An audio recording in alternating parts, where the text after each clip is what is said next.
Jangan lupa saudara, subscribe, like, tombol lonceng dipencet supaya setiap saya buat video-video baru terupdate di HP saudara atau ada muncul di HP saudara. Dan kasih komen yang baik, yang benar.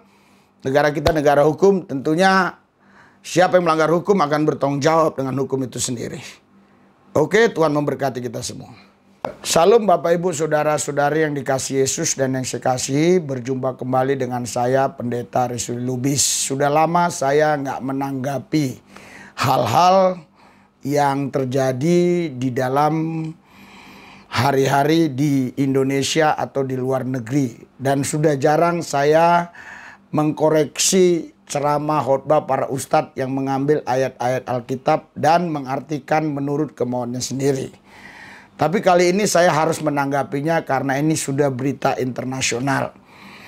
Pasti semua saudara sudah tahu ya apa yang terjadi di Paris.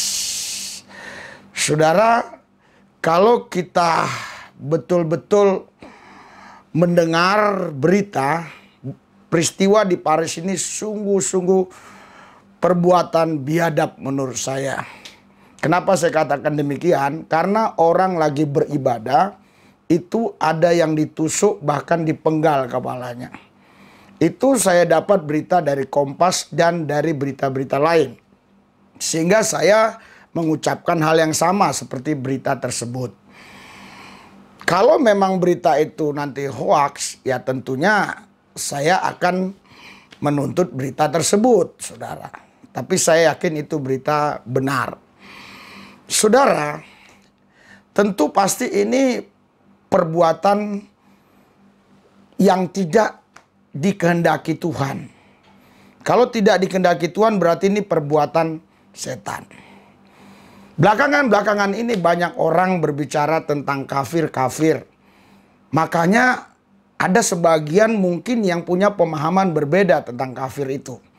Untuk kita memahami tentang kafir ini coba kita mulai belajar. Apa itu kafir dan ada berapa golongan kafir atau berapa jenis kafir. Kafir itu tentu menurut orang Islam yang tidak percaya kepada Islam atau yang tidak mau mengucap 2 kalimat syahadat, yang tidak percaya kepada Nabi Muhammad SAW. Itu dianggap mereka adalah kafir. Tentu agama-agama selain Islam dianggap kafir. Terlebih Kristen, ya. Saudara, apakah kafir-kafir ini menurut Al-Quran harus dibunuh semua? Itu perlu kita pemahaman ini, saudara. Saya coba ngasih masukan buat saudara. Kafir itu dalam Islam ya itu ada 4. Ada namanya kafir zimmi, kafir mu'ahad, kafir mustamin, kafir harbi. Ya. Ini golongan-golongan kafir, jenis-jenis kafir yang berbeda, saudaraku yang saya kasih dalam Tuhan. Kalau saya bahas di sini, saudara, ada yang namanya kafir zimmi.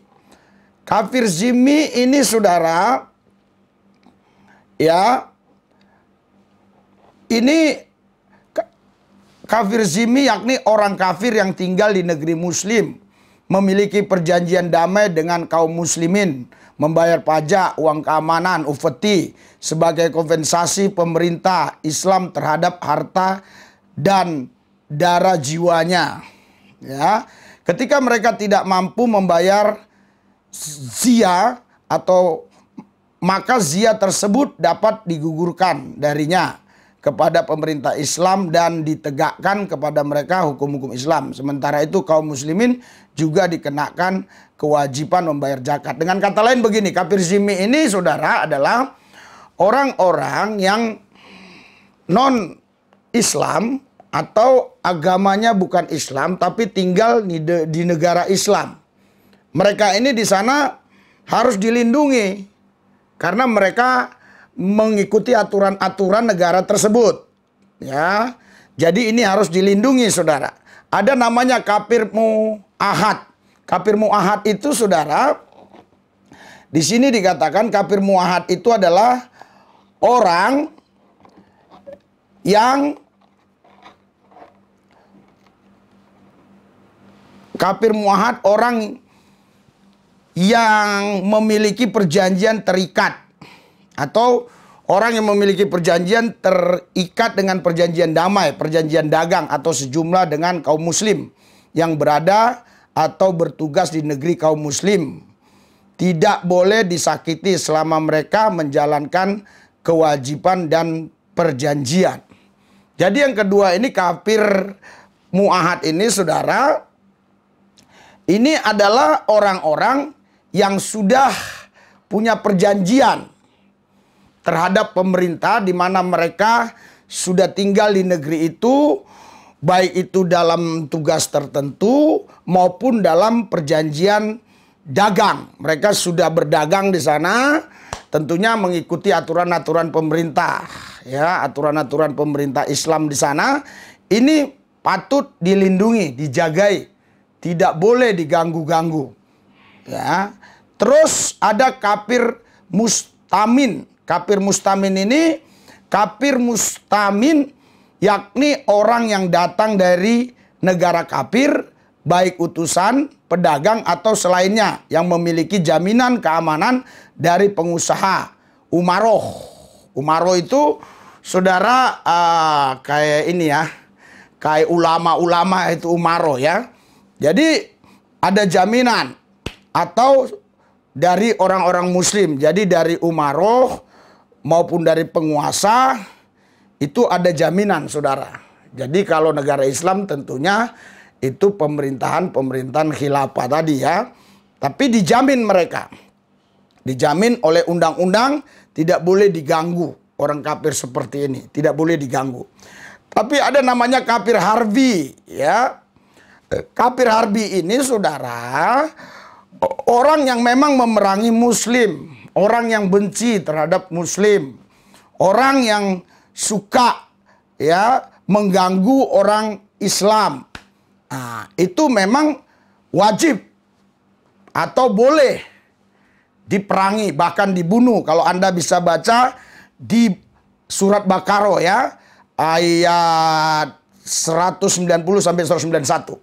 Yang tadi saya nggak kasih ayat-ayatnya karena menurut saya itu tidak terlalu penting ya.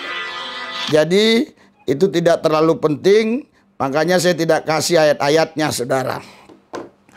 Saudara, Bapak Ibu sekalian, jadi perbuatan yang dilakukan oleh orang-orang tertentu ini di Paris ini perbuatan biadab. Tapi kita sebagai orang Kristen tidak boleh mengutukinya. Ya. Kenapa saya katakan perbuatan biadab? Seharusnya orang Islam melindungi.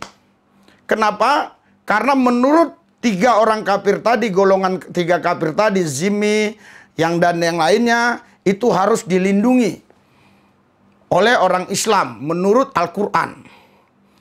Tetapi ada kafir hardi yang memang itu boleh dibunuh karena memang mereka memerangi Islam. Tetapi yang di Paris, mereka lagi beribadah di gereja. Kenapa diserang, diperang? Ya, mereka kan tidak memerangi Islam. Mereka tidak menteror Islam. Kenapa mereka harus dibunuh, bahkan ada yang dipenggal kepalanya? Jadi saya sebagai pendeta, sebagai hamba Tuhan, jelas mengatakan ini perbuatan biadab. Saya tidak tahu apa agama mereka, karena saya tidak lihat KTP mereka, si pembunuh itu. Ya, apakah itu teroris saya juga nggak ngerti. Itu urusan pemerintah, bukan urusan saya. Itu urusan pemerintah Paris. Saudara, tanggapan saya sebagai orang Kristen, ya, hal seperti ini tidak boleh terjadi lagi. Dan sikap kita sebagai orang Kristen harus berbuat apa tentang persoalan ini? Kita harus tetap mengampuni dan mengasihi. Kalaupun itu katanya teroris, kalaupun itu katanya perbuatan biadab, ya, namun kita tetap harus mengampuni mereka. Itu tugas kita sebagai orang percaya. Sekaligus kalau saya diperkenankan, saya minta maaf kalau memang ada ucapan-ucapan, kata-kata yang dikatakan oleh Presiden Paris ya, yang mungkin mengutuki Islam dan mengucapkan bla bla bla. Ya, saya juga tidak begitu hafal apa yang dia ucapkan, tidak begitu mengerti. Sampai Presiden Jokowi juga mengecam perbuatan itu. Memang sebenarnya di Kristen tidak diajarkan kejahatan dibalas dengan kejahatan. Saya tidak tahu Presiden Paris ini agama apa, saya tidak ngerti. Tapi kalau di Kristen itu tidak diajarkan mengutuk orang, sekalipun dia perampok, pencuri, teroris. Kristen tidak boleh mengutuk. Terus dibiarkan dong? Tentu tidak. Kan ada hukum, ada undang-undang yang berlaku. Jalankan hukum dengan baik, dengan benar, udah selesai. Kita sebagai masyarakat, apalagi yang Kristen, khususnya yang sudah hidup dalam Yesus, tidak boleh mengutuk-ngutuki. Saya mau berdoa buat semua saudara. Tuhan Yesus, Engkau jamah mereka. Engkau urapi mereka. Supaya tidak ada dendam, tidak ada sakit hati. Khususnya keluarga yang di Paris, yang ditinggalkan oleh almarhum, entah almarhumah.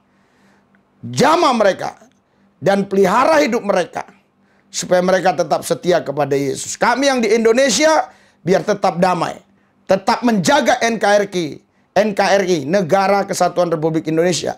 Walaupun kami berbeda agama, kami berbeda pendapat tentang keimanan, tapi kami tetap satu bangsa, yaitu bangsa Indonesia. Satu bahasa, bahasa Indonesia. Satu tanah air Indonesia. Kami satu negara, negara Indonesia. Kami tidak boleh terpecah belah. Kami boleh saling berbeda pendapat tentang keyakinan, tetapi kami tidak boleh menganiaya satu sama lain. Terima kasih Bapa, dalam Yesus yang kudus kami berdoa, haleluya, amin.